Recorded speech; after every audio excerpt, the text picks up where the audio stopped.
paz do Senhor Jesus. Meu Deus, gratidão, Pai, por este dia. Gratidão, Pai, por esta palavra. Gratidão, Pai, por tudo que o Pai tem nos dado. Gratidão, Pai, pela vida eterna. Gratidão por Jesus Cristo, que veio e morreu por nós, levando os nossos pecados na cruz do Calvário. Gratidão, Pai, pela força que nos dás para enfrentar as dificuldades da vida. Entregamos esse dia nas Tuas mãos, clamamos o sangue de Jesus ao nosso redor e derredor, expulsando todas as obras das trevas, todos os espíritos malignos, em nome de Jesus Cristo. Amém. Amém. Bom dia, boa tarde. Hoje eu gostaria de partilhar mais uma palavra e dessa vez gostaria de falar sobre a dinâmica da família narcisista. Das vezes passadas, nos áudios passados que partilhei, eu falei sobre como os traumas podem ser portas abertas para demônios e para ações demoníacas. E nós sabemos que a família é o primeiro lugar onde a nossa personalidade, a personalidade de um ser humano, se cria. Desde bebês até uma idade que a pessoa ou o indivíduo desenvolve as suas capacidades mentais, físicas, emocionais e espirituais.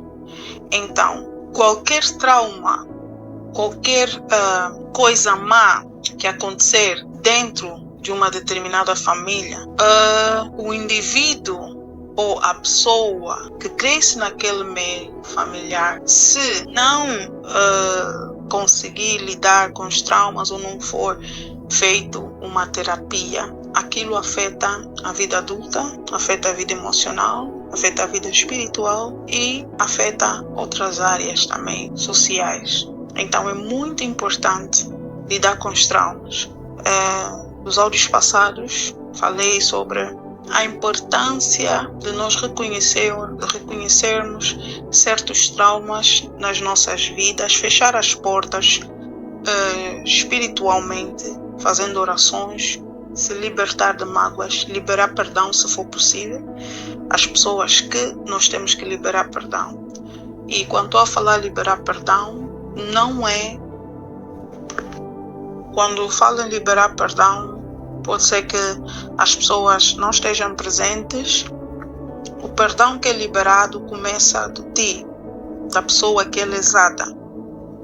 E ninguém te deixa enganar. Liberar perdão não quer dizer que você necessariamente tenha que conviver com a pessoa e fingir que não aconteceu nada. Não. Liberar perdão é você não deixar que a mágoa ou o rancor acesse o teu espírito e a tua alma. Mas você tem o direito e a escolha, e Deus não te condena por isso, que ninguém te faça sentir culpado ou culpada por deixar a pessoa ir e você escolher os ambientes que você quer frequentar, que não inclua aquela pessoa.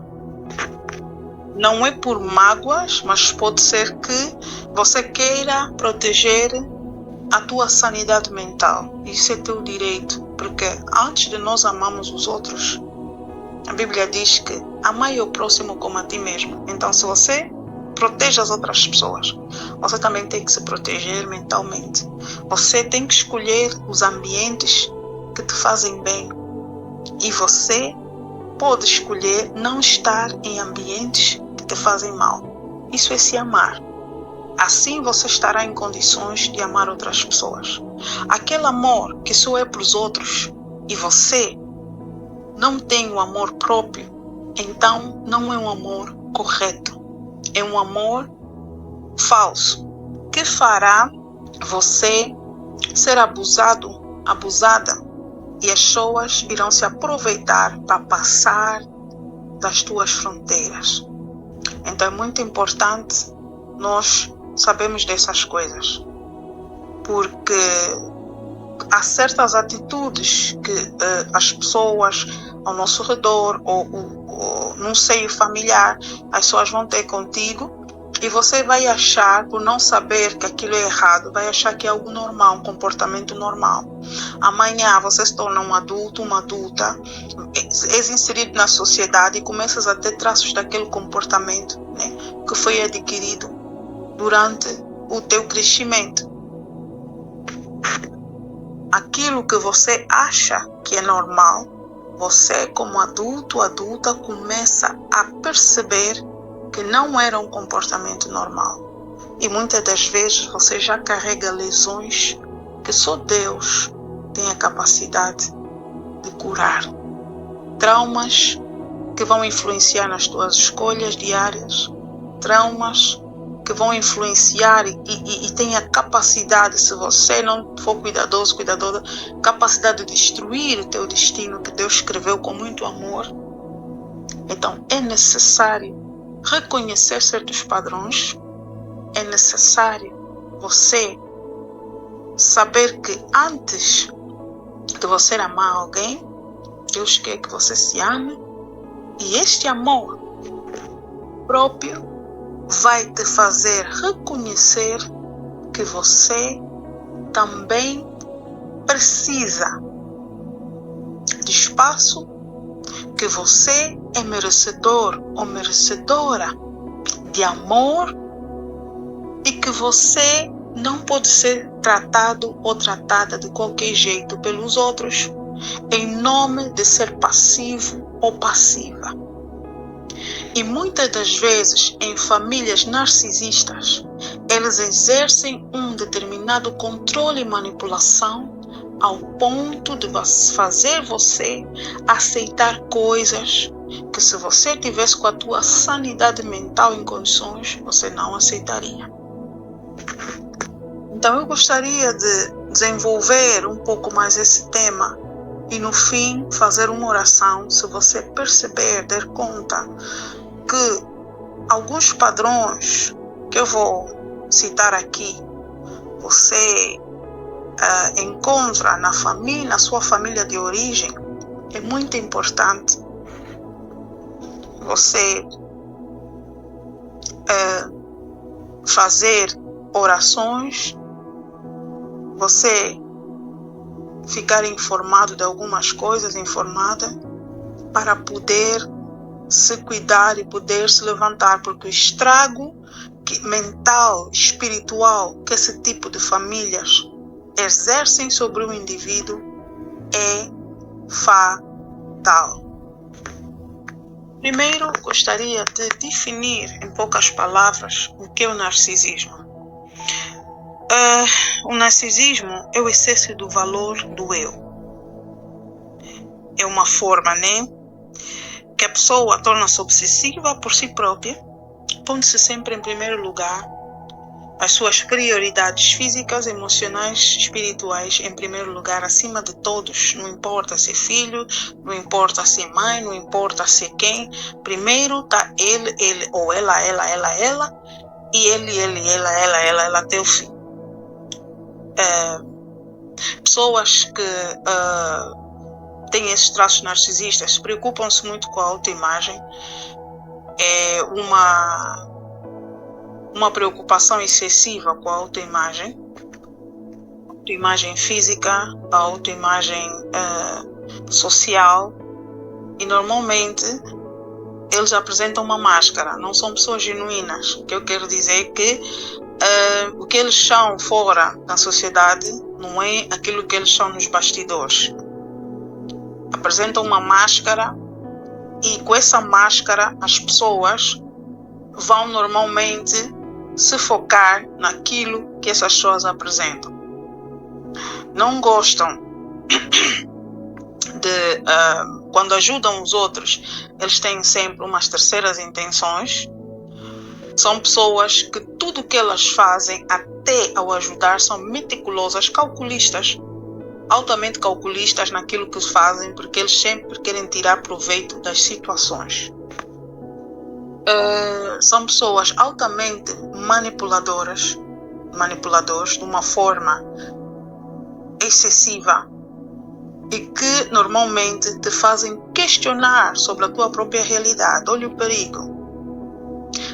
Eles te fazem questionar sobre a tua própria realidade e sanidade mental. E por isso é que normalmente as pessoas que convivem com uma pessoa narcisista, tendência delas adoecerem fisicamente, a energia deles ser totalmente drenada espiritualmente.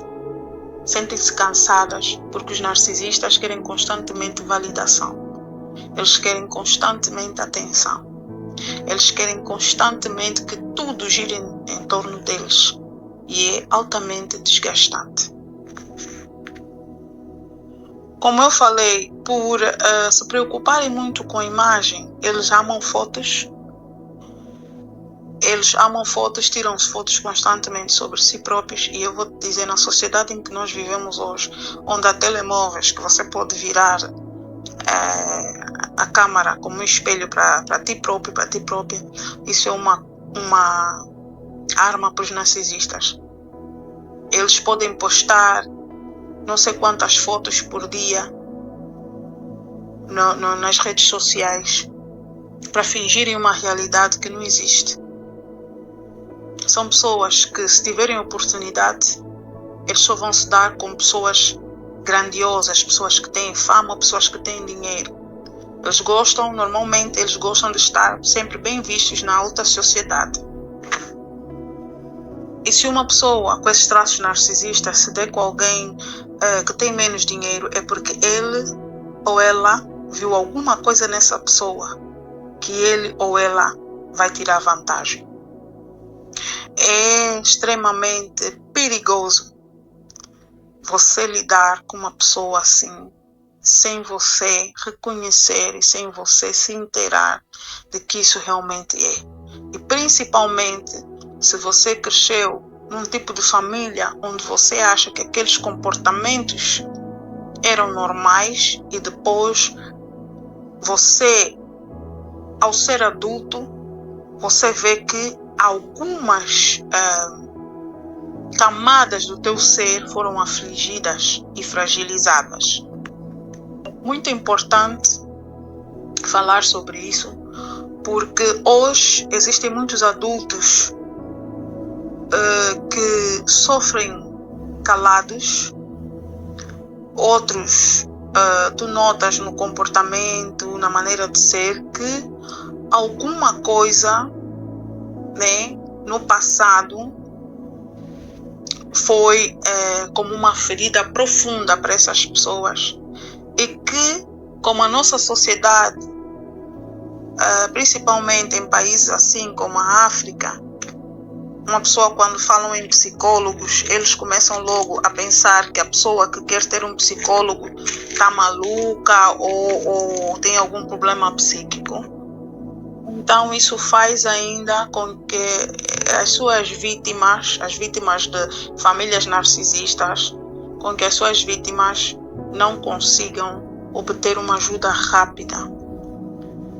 Porque há famílias com traços narcisistas, há famílias com extremo narcisismo, e que as vítimas que crescem nessas famílias precisam de ajuda de um psicólogo, de um profissional, para poderem se refazer. Porque elas destroem, esse tipo de famílias destroem a identidade original dada por Deus dos indivíduos que estão inseridos na mesma. Então, espiritualmente, por que é um perigo? É um perigo porque a base do narcisismo é o orgulho. E se nós vamos traçar o que aconteceu com Satanás, ele era um anjo de luz e se tornou Satanás. Por quê? Por causa do orgulho. Primeiro, que deu lugar à inveja, ter inveja do trono de Deus, e depois o orgulho que ele tinha. E a Bíblia diz que do orgulho precede a queda. Se há algo que Deus não gosta, é o espírito de orgulho. Pessoas orgulhosas, pessoas que acham que não, estão no topo, estão em cima, e que eles sempre é que têm que ter a última palavra, decidir pelas outras pessoas. Então nós temos que ter muito cuidado. Foi o que Satanás fez. Ele quis levou a terça parte dos anjos com ele. Caíram. Por quê? Por causa do orgulho. Ele se achou que era um anjo muito belo. E a maior parte dos narcisistas, eles têm uma autoconfiança falsa, uma autoconfiança decaída. Há uma diferença em uma pessoa que é autoconfiante e há uma diferença numa pessoa que é um narcisista. O narcisista, ele se enxerga como se ele fosse o melhor do mundo, o único. É uma autoconfiança baseada, sou filho, filha de Deus, naquela humildade, mas é uma autoconfiança gerada do orgulho, e gerada da arrogância, gerada da prepotência, sentimentos baixos que não têm a ver com Deus, não têm a ver com a luz de Deus. Então, essas pessoas, elas são capazes de ferir a consciência dos outros, pondo as outras pessoas embaixo, para poderem se sentir bem. E é muito difícil conviver com esse tipo de pessoas, porque você não consegue ter uma conversa com eles ou com elas sem eles ou elas exaltarem o self. Sem eles ou elas falarem de si mesmos, sem eles ou elas se porem à frente. Por exemplo, se você estiver a conversar com um narcisista, você for lhe pedir um conselho, se você quiser desabafar com ele ou com ela, ele não vai te ouvir, não vai te escutar. Você vai falar uma ou duas palavras e aquele narcisista ou narcisista vai pôr tudo sobre ele.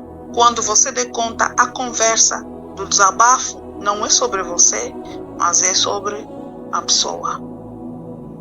Então, tudo que eles fazem, eles querem estar sempre em primeiro lugar. Outro traço é que quando há um convívio, seja um convívio familiar ou uma festa, eles vão fazer questão de chegarem em último lugar quando todo mundo já está, para que quando eles estiverem a entrar, a atenção seja totalmente virada para eles. Se você disser vem às 9, eles podem vir às 10 propositalmente, porque sabem que não. Às 10 todo mundo já está lá e a entrada deles tem que ser sempre a entrada triunfante. Agora imagina numa sociedade você lidar com pessoas que têm esses traços. Se você for uma pessoa mansa, humilde, você não conseguirá conviver perto desse tipo de pessoas. E não é por discriminação. É porque há uma entidade maligna por trás dessas pessoas. E essa entidade se alimenta da energia de outras pessoas. Isso quer dizer que se você estiver a conviver com uma pessoa com traços narcisistas, você vai se sentir drenado espiritualmente. Você vai se sentir cansado espiritualmente, porque o nosso espírito discerne o espiritual.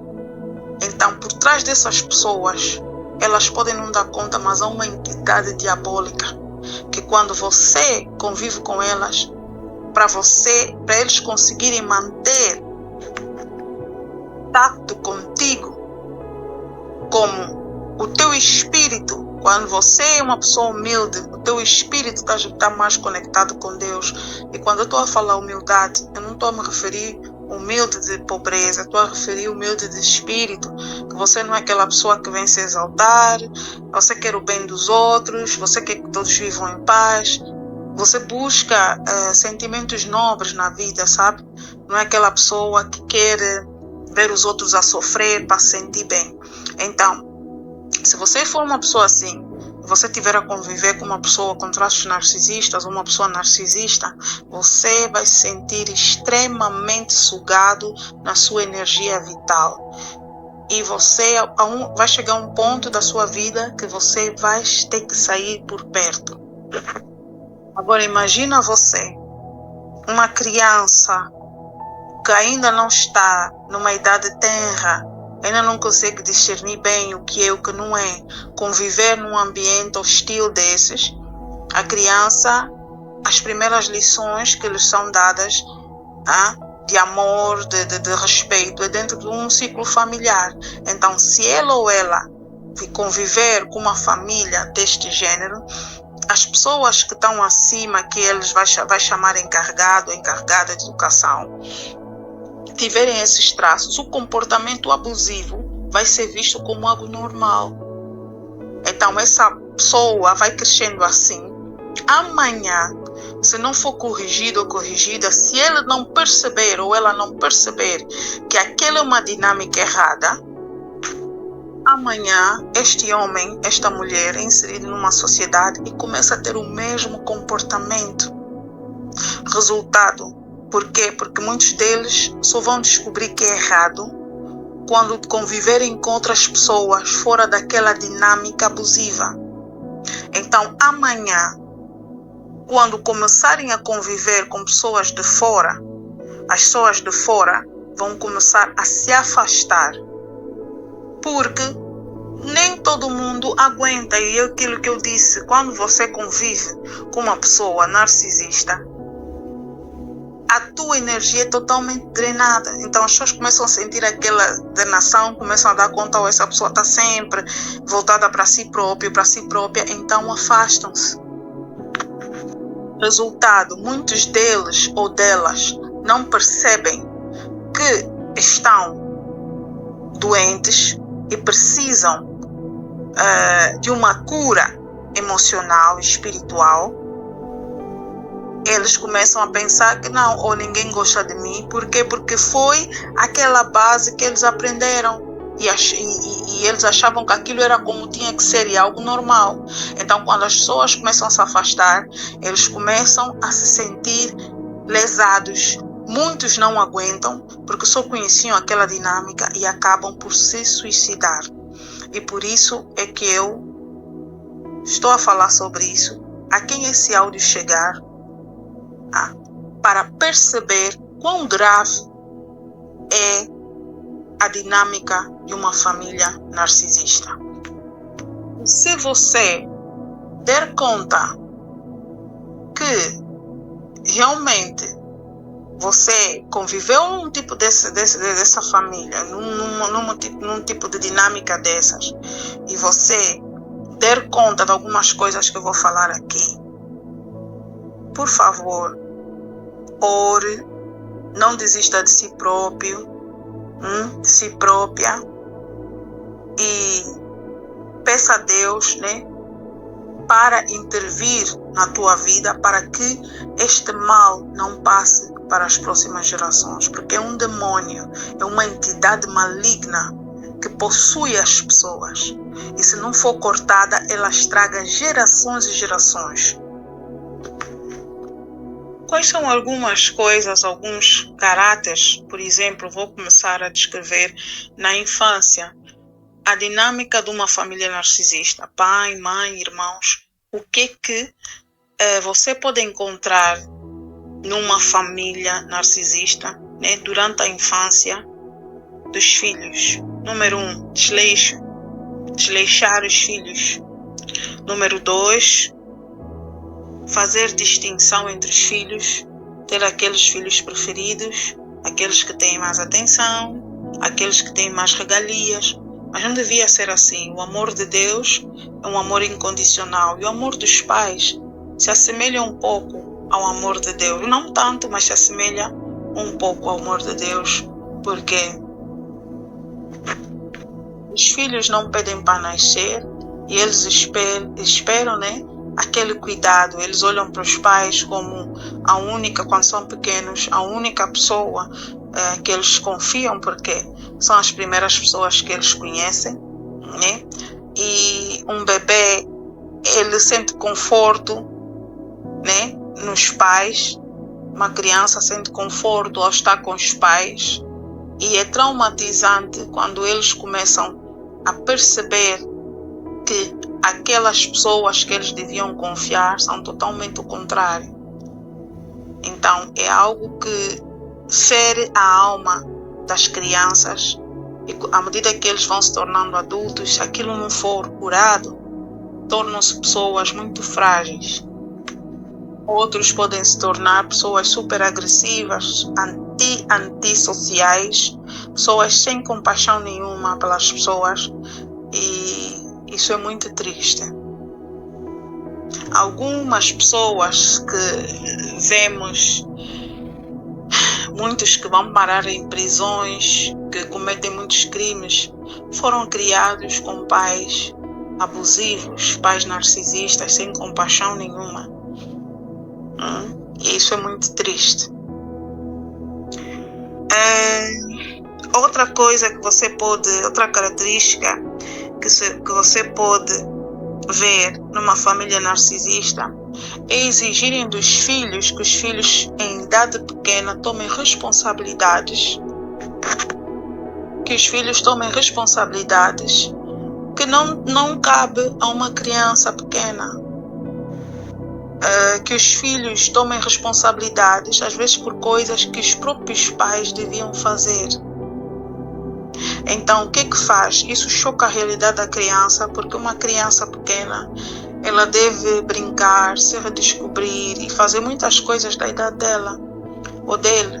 Mas os pais, com esse traço narcisista, eles desleixam às vezes os filhos e fazem com que os filhos, em tenra idade, começam a ter atitudes que deviam ser tomadas numa fase mais adulta. Crianças às vezes que fazem trabalhos de casa ou começam a cuidar dos irmãos enquanto ainda tinham que brincar. E não é porque, não, este pai, esta mãe, tal coisa, não. É às vezes aquele querer impor certas responsabilidades aos filhos que não cabem naquela idade. As crianças deviam viver a vida de crianças e não serem pequenos adultos com responsabilidades que não são para a idade deles. E normalmente este é uma das características que você vai encontrar numa família narcisista ou uma família com traços narcisistas. A dinâmica de uma família narcisista, uma outra característica, é que eles fazem muita discriminação, procuram um bode expiatório, alguém que eles vão impor as suas mazelas, as suas maldades, e outros que eles vão ser os preferidos. Há sempre essa dinâmica.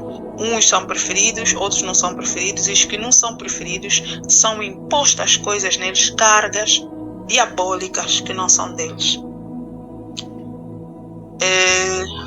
Numa família narcisista, você vai dar conta, mesmo pessoas de fora vão perceber uma diferença no tratar.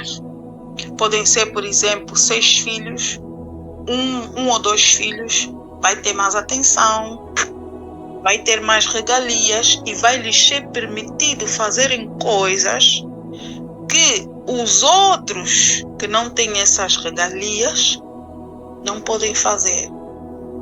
Quando um errar, vai ser mais repreendido de uma forma mais severa que quando for aqueles que eles não têm muita apreciação. Então, uma criança que é o bode expiatório, né, de uma família narcisista, cresce aí, mas com os sentimentos fragilizados no amor próprio.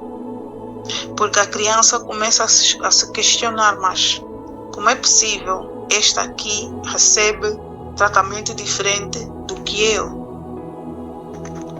A criança começa a se questionar se ele ou ela pertence mesmo àquela família, ou se calhar foi adotado ou foi adotada, alguma coisa. Então, a criança começa a crescer com uma identidade quebrada. Por quê? Por causa da falta de igualdade na distribuição do amor, na distribuição da correção dos pais. Agora imagina esta criança, amanhã torna-se um adulto e toda a vida dele ou dela, né, foi inserida ali, né? Imagina que esta pessoa ou este